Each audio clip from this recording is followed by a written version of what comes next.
Welcome to Winning Women Wednesday Live. We've had such a rich behind-the-scenes conversation. We have. Like, I don't even know where to start. Good morning. I think we're going to have a great show. Good morning. We're going to have an amazing show. My super amazing co-host, Michelle Ozymy. Oh, in fact, but it's really funny because Jordan Espeseth with Real Producers likes to put people's names together. He does. And It's so cute. we were looking at people and you were just featured. And it was so fun. Yeah, it was awesome. In North Fort Worth for your coaching, of course. And he was like, oh, that's Mozymy. And I was like, ooh, Mozymy. Good one. I think that's my new nickname for you. I like it. Okay. I'm not offended. I think it's fun. Okay, I love a good nickname. Who am I? You're Smashly. I am Smashly. You are Smashly. You are Ashley Gentry, my amazing co-host. Do you know that we have been at this for almost a year? Wow. And we kind of had a little anniversary trip together. We did. We proved our friendship, our professional and personal relationship. We can travel together. By doing an overnighter and a fast, what was that, like a 30-hour trip? It was 30 hours. I still don't necessarily know where we were. Okay, that was like if we had been taken, we just would have been taken. Well, the lucky thing is that I have Apple trackers in my bags. Yes. We have devices on us everywhere. Yes. I just text Reese, hey, I don't think I have my AirPods case, but I have my AirPods. And he was like, just check the tracker. They're with you. I'm like, cool, probably in the car. Yes. So at least we can travel together. We can travel together. In spite of your oversized luggage that actually cannot be put in an overhead bin. Okay, but on the way there, you have to give me credit. You did. I was so confidently checking or not checking that bag that they let me on the plane. And you I fitted shoved in there. that girl into the overhead bin. It fit perfectly. But the lovely flight attendant on the way home said, no, ma'am. And I think she literally said no, ma'am. And I was like, dadgummit. But that's okay. It was fast. It wasn't a big deal. But yes, we survived. In fact, we thrived. We had a great time. We enjoyed each other. Because when I was a kid, because I'm an only child, I was always allowed to bring a friend with me on vacation. Oh, okay. Yeah, okay. so sweet. But by the time we got back, I was no longer friends with them. Yeah. Intentionally. Yes. Like it was like, this was fun. And now we're moving on. So that was my parting gift to you of our friendship. I mean, there was some... I'm so glad I made the cut. You did. I feel like we could do it again and maybe a little bit longer. But I did make fun of you because you needed a new brush and you bought a new brush. I did. It will be delivered today. I will have to pack heavier pajamas because you do like for it to be 7 degrees below zero in the hotel room. Here's the problem with that. And I bet you people will confirm. Okay, one... Hotels have massively bad air quality. There's moisture. Agreed. There's all of these other things. So one, I had curly hair, right? And so I couldn't. We all did.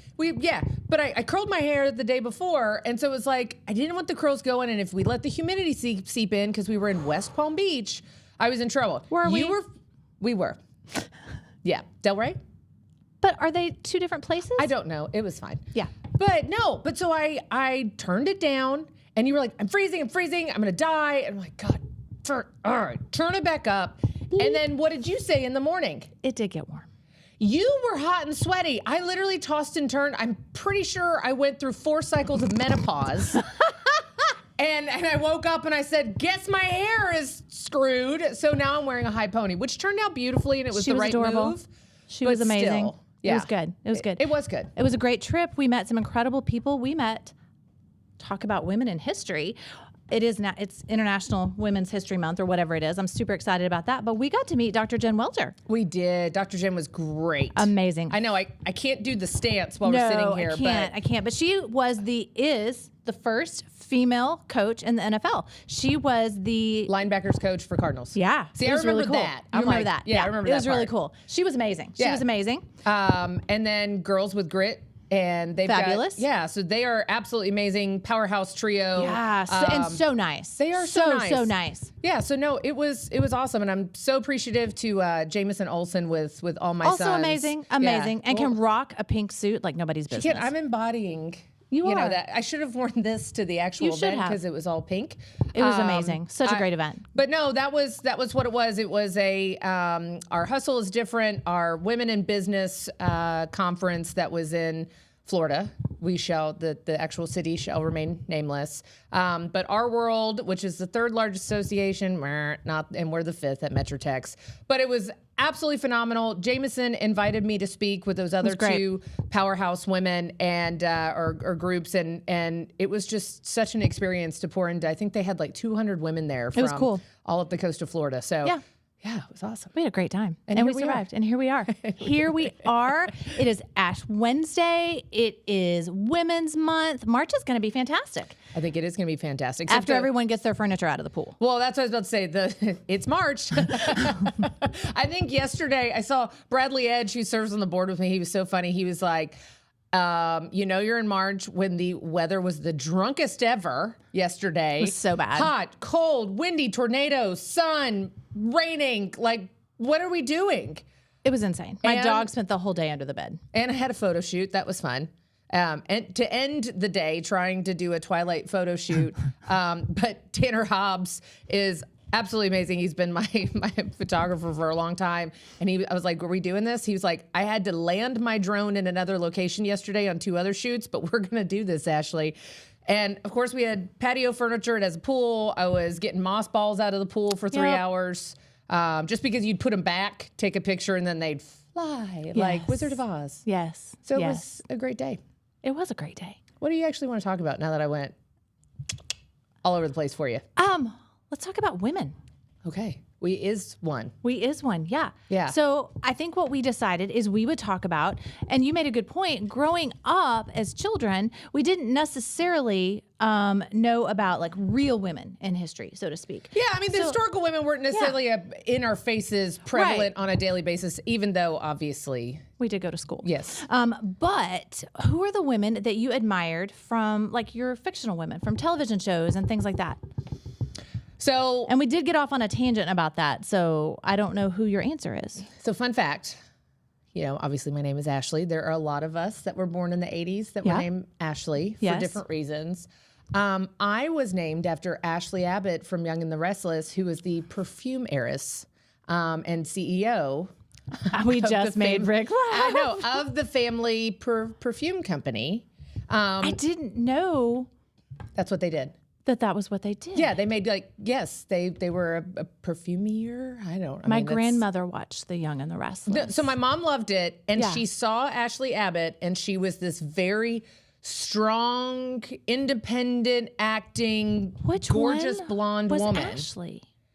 I just explained to her, like me, but on Young and the Restless. Yes, but I cannot remember. Now you're gonna have to look it up. I will. I'll look it up later. So when people ask that or like, oh, what's your? I'm like, oh, soap opera. Which is really fitting.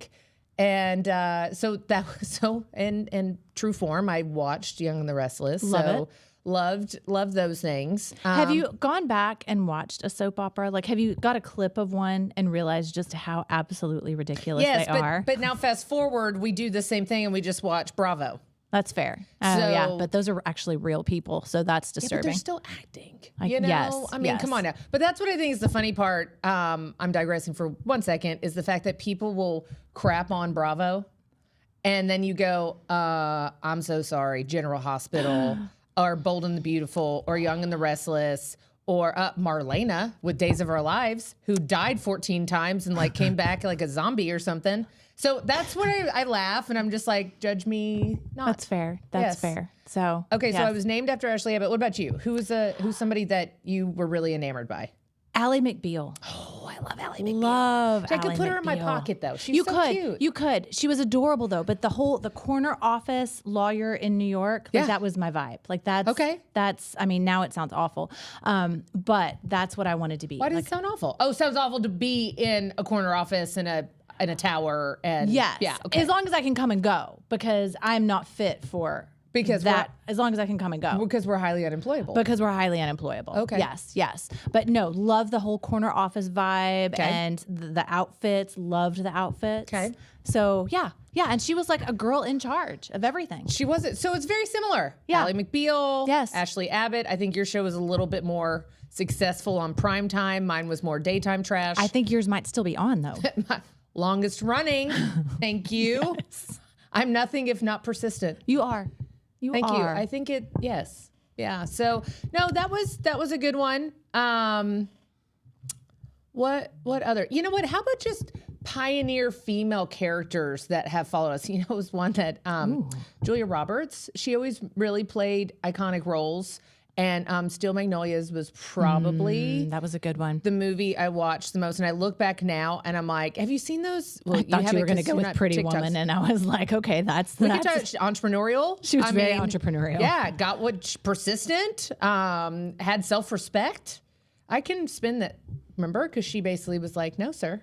That's true. I've turned a leaf, and Yes, she did. Thank you. She did. I can spin any of these You really things. can. And I did have the brown polka dot dress. I can always bring it back to fashion. No, it's good. That is a classic look. So it was Julia Roberts, specifically in Steel Magnolias. Yeah, and that was a then, great character. My mom also has diabetes, and so I do this with her sometimes. And I'm like, Shelby, drink your juice, Shelby. Shelby, drink your juice. And she smacks me and tells me to knock it off. But we watched it all the time together. In fact, my husband and I went on our first date because he was obviously raised in the same era. And we quoted Steel Magnolias together. Aww. And so he actually That's had sweet. a red velvet armadillo groom's cake Aww. at our wedding. So talking about things really honestly still shaping your life. Yeah. I mean, it was to the point where those characters and those things actually kind of bonded my husband and I on our first real date. And then to kind of put the exclamation point, we even had the armadillo groom's cake. That's and precious. Cut it open. It looks like it's blading.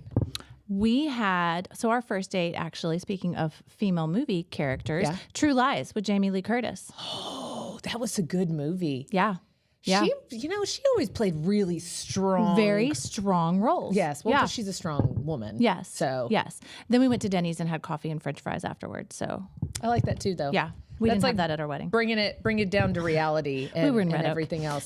We were in Red There Oak. weren't a lot of options. I mean, there's a lot of options at Red Oak now, but we're not Now? we're not gonna go down that road.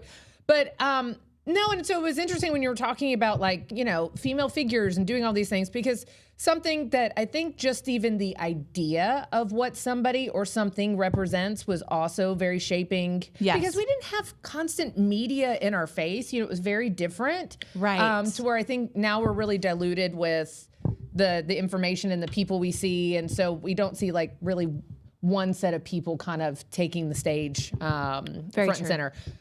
But like Rosie the Riveter. yeah.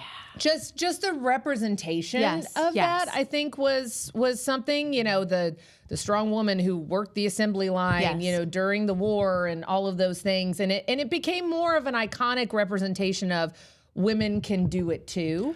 And what I like about Rosie the Riveter and women like that are women who are willing to take the risk, because what she did was not, it was not expected and it was not necessarily approved of. Sure. But she just did it because she saw a need. And that's the kind of women I like. Okay, so another one. A League of Their Own. Oh, yeah. Oh my gosh. Good one. That was Good so, one. yeah, so that was another one. And if you really think about it, and, Tom Hanks, Yes. looking at, I can't remember the actress's name, and she's just sobbing in the bullpen, and he's like, there's no crying in baseball. I don't remember who that was. I don't think she was necessarily the most famous of actors. But no, that was an entire movie. It was. About women stepping in and out of the assumed roles that they were supposed to take, whether it was taking care of the family farm, whether it was being a doting wife during the war, or a mom, or a good daughter and taking care of the homestead. And so that whole movie really embodied trying to get women to sign up to do something that Take a risk. Take a risk that Yeah. was signaling something to the rest of the world, because baseball was the #1 pastime Yes. at the time. I don't know that it is anymore. That's a controversy for another day. But it was, we've got to bring this to the people because we are in strife, we are in war, and let's see if we can get the women to rise up to the occasion. It was it was very impactful for me, because there were just so many things that you could take from that. Like one, you don't cry in baseball. No crying in baseball. And Tom Hanks quite literally had the longest potty break after a long night of drinking I've ever heard in my life. So, I mean, that's, I know you're looking at me like, why are we going down there? But that's something that really stood with me as a child, that he was very dehydrated and had a night of partying. And so, anywho, take the good and the bad with that one. You're welcome. So drink your water. Drink your water. Thank you. And less beer. But yes. No. So that leads me to, this is a surprise question then. Okay. What's the biggest risk you've ever taken? Ooh. Besides real estate. I honestly think I take risks every day. now at this point. Now looking back, there wasn't like one major calculated risk because I don't, this is a shocker to you. I don't overthink it. No words. Are you okay? No words. Are you okay? All right. So I don't overthink it. So if I see something and I go, this makes sense. These are who I need to help me do it. I think I can do it. Let's move. Like, I'm really the person that's like, cool, 24 hours later, are we going down this path? Maybe not just 24. It could be like a few weeks or whatever, teeing things up. Or recognizing, hey, I need my friend's help if we're going to do this, right? Yeah. And we kind of recognize that in each other. Yes. Doing that. But as far as just sitting there and saying, do I do this or do I not do this? Is this going to, I don't know that I have that reflection point as much. Maybe the biggest risk I took was telling my inebriated bar patron that I had a crush on my husband, and she gave him my phone number. And then look where we are today. That's how that went? Yeah, Mm-hmm. That's precious. It is, isn't it? I mean, of course, it's so me. But no, I think it's those things. I think, I was, again, listening to my hustle stuff, and it's in TikTok form, so it's only 30 seconds long. And it was basically like, the more risk you take, the luckier you are, which means like the people that are prevailing, there's no luck. The people who are prevailing are the ones that are consistently taking some calculated risk, I think, on a consistent basis. Yeah. Absolutely. Absolutely. I think to be successful, you have to take risk. Even if you want to be successful in your personal life, in the corporate world, or as an entrepreneur, you have to take risk. That's huge. Well, and I think it's when you make the commitment to do something, like there's risk in everything. There would have been risk in going through a leadership journey through Metroplex, and you'd sit there and say that's taking time, precious time away from your business. But it's not. Instead, I was like, hey, this is what I'm doing. And in turn, I'm going to make sure that doing this also supports my goals, right? And I think that's the biggest thing is if you're trying, for at least for me and my personality, if I'm trying to like reshape it to like a pivotal moment or something else where there was a full paradigm shift of what I've done, I don't know that I can go back to one. I just know that every time I said I'm doing this, man, what happened after that was so absolutely amazing. And I think that's a mixture between honestly being faithful and steadfast and knowing that God's got my back and this is what I need to do. And then I also have the support to make some of these decisions, and whether we win or we don't, you still got to get out there and try. And and I think now that I'm 40 and fabulous. Thank you. 40. Yes. The first show is 40. I think I'm so excited that this entire decade I can kind of have that wherewithal, and what can I do without that baggage holding me back of prior bad acts or decisions in my youthful tenure. But I think it's the bad acts and decisions that make us who we are too.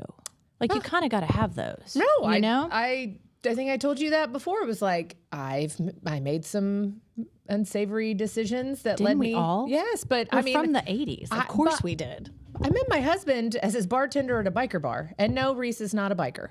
However, why was he there? It was a local watering hole. It was just the closest one to his apartment. Okay, because having met Reese on several occasions, I just feel like he was lost. It doesn't vibe, does it? No, not even a little bit. No, it was, he would go there and watch some baseball and order a couple of beers and some cheese sticks for one of the guys that would bring his kids with him, and he always took care of them. It was so cute. I have to out Reese. Why do you have to out Reese? What did he do? Well, because you don't let him eat anything that's not healthy. I do too. He had a Culver's burger last night. Okay, well, at the North Fort Worth Real Producers event, he kept eating the mac and cheese bites, and he was like, "Don't tell Ashley." It's like, you ate them all. Nobody got any, Reese. Well, look, for that, again, we are even he's like, we just can't eat. He ate the daggum burger last night and immediately started sneezing. And it's not from the meat or anything else. It's the bun, and it's all the other stuff and everything else. I get it. Yeah. I mean, he looks like Igor when he gets a gout flare up. I'm like, dude, we're not doing this. So that is the responsibility that comes with being in your 40s now, Michelle. That's fair. That's fair. I do come from really healthy stock, so it does. Well, I know 3% body fat. I'm freezing in the hotel room. Well, and also my dad is like almost 80 years old and still does the hotter than hell. Like he's fit. Like I got lucky there. So that's great. Well, so I have to work a little harder than you, ma'am. So there we are. With your steak at dinner. Yeah. But no, I mean, I think you look back and then you just have to say, it's not abandon the risk and everything, but sometimes things don't work out. And that's also a part Yes. of putting yourself out there. And the funny part, and we obviously have talked about this with our amazing friend and partner on this crazy journey, Mr. Rick Davis. You hear him giggling in the background. I know, he keeps on digging, and he loves this. But no, we talk about sometimes where it's like, oh, I thought it was going to go this way, and now we're zigging this way, and ultimately this zig is much better than that zag, right? I mean, like, it could have been, and I think realizing that now with different business and personal relationships that don't always go the way you think they're going to go, and you go, oh, it's because there was a greater plan. Yes. Right? It's because I was in a learning season. Yeah, for sure. I learned a lot from that. Yeah. Do you think the risk is different or greater? Or how do you think the risk is different or greater for women versus men? Because I think when women make bold choices, we are looked as maybe domineering, too masculine. Or we should be at home taking care of the kids. Why is she out doing that? I mean, there's just all of those things, the dichotomy of that, which I will tell you, I am a weird juxtaposition if people know me, where I completely support anybody who feels that being a stay-at-home mom, when I say stay-at-home mom, being a, it's not just somebody who sits there being thrown up and, by a baby and all of these other stuff. Somebody that wants to be. The baby does grow. The baby does grow, but somebody that wants to support their home front and do all of those things. I tried to do both of it for the first 3 years of Alex's life. Yeah. And it was absolutely amazing. And she's been homeschooled this entire time. So it's been a very different environment. I knew I wasn't going to be able to be consistently just a stay-at-home mom because I had a fire in my belly for business and I had an entrepreneurial spirit. But no, so I support women, and I think that it's okay if you don't want to be a boss lady, and we should also empower women to make those decisions and not demonize them. Absolutely. But I do think when you see a woman who has a very strong presence, she is often looked at, dare I say, as a bitch occasionally. Maybe not on the show. Sorry, but yes. Mom, but that's what they call us sometimes. Or just angry or aggressive instead of, man, she has a lot of confidence. Yes. And the way she presents herself she just exudes, that and everything. And so, but take it for what it is. I mean, it is what it is, but ultimately, women taking those risks are necessary. Because we have very supportive husbands. Correct. And I thought it was also interesting. The Girls with Grit mentioned that as well. Yep. That they have extremely supportive husbands. And I think that's huge. Michelle, do you think we've also always had it in us, and so we attracted those type of husbands from the start? Yes. Yeah. So because let's hold out on that question. Yes, because for sure. you sit there and you go, okay, did the husbands get supportive after the women started seeing success? And I'm not talking about Girls with Grit or anything else. I'm even talking about if you look at my situation, it's like, oh, did they just pull back once the woman started making the money? No, that's not it. I think they're naturally, we all had that personality. We all had that drive in us. For sure. So I think naturally we've found our partners that were willing to support that type of tenacity, and then it's taken shape, and we've all signed off on figuring out what this entrepreneurial lifestyle looks both at home and in the professional space. Yes, absolutely. No, I would agree with that. I do. I mean, just like with your friendships, you attract your vibe. Your vibe is your tribe, or whatever they say. But I think that's also true. Is that on a T-shirt? Do you have it stenciled on your bathroom mirror? My daughter probably does. Actually, she's a little more spiritual than that. But No, but I think that's just really important for people to understand. And you know what? When new agents used to come to me, when I would sponsor them, and I don't anymore. Amen. I'm gonna let Michelle coach them. I'm gonna coach you. I'm not gonna sponsor you. But when they used to come and they would talk about getting their real estate license or just going even down that, my biggest thing before anything else wasn't, I don't think you can do it. Yes, you've got the tenacity, you're super smart, you're a go-getter. Do you have support at home? Huge. Because if you don't have support at home, doesn't mean you still can't be successful. Yeah. Just understand that is going to greatly impact your personal life, and ultimately it will take notice in your professional life. So you have to go into it with eyes wide open. Is this something that your entire family, that doesn't mean your partner, is this something that your entire family is on board with? Because this is not a stereotypical lifestyle. And to your point, if you're also going into real estate as a second career, third career, Yep. so at that point in time, you typically will have children. Your children need to be, That's what I'm saying. It's the whole family has to be on board, with that decision. because it's so very different. Well, and I think that's the important thing to note, that when you're an entrepreneur, which you are if you're a realtor or a licensed agent, that's a lifestyle. That is not a job. It is. And, It is. And so everybody's got to be on the same page, and that doesn't mean everybody's got to be happy about it all the time. No. We have teenagers. They're not going to be happy all the time anyway. So, Mine's 11. She's still precious.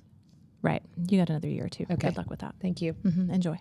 Well, I took you down a lot of winding paths. You did. Was there anything that we missed that you actually wanted our audience to maybe take away from the whole today? thing, actually. But I think the biggest thing that we really kind of landed on that is something for our viewers to kind of dwell on over the next couple weeks till our next episode is, one, what risks do you need to take to be successful in your business right now? Yep. And if you don't know, you can hire a coach. Sure. Hi. And what are the women in history that you're most inspired by? So I think those are two things we can kind of leave our audience with to think about. Yeah. And what do you have coming up?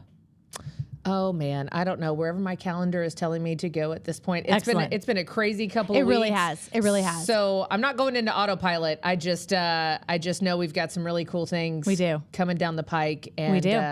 Yeah. And you can go follow our show on Instagram because the amazing Rick Davis and studioUSA created a Winning Women's Wednesday Instagram. So go check it out. And you can also rewatch the episode on Spotify if you missed anything. Thank you so much, Michelle. Thank you. Let's have a blessed day. Let's have a blessed day. Bye, friend.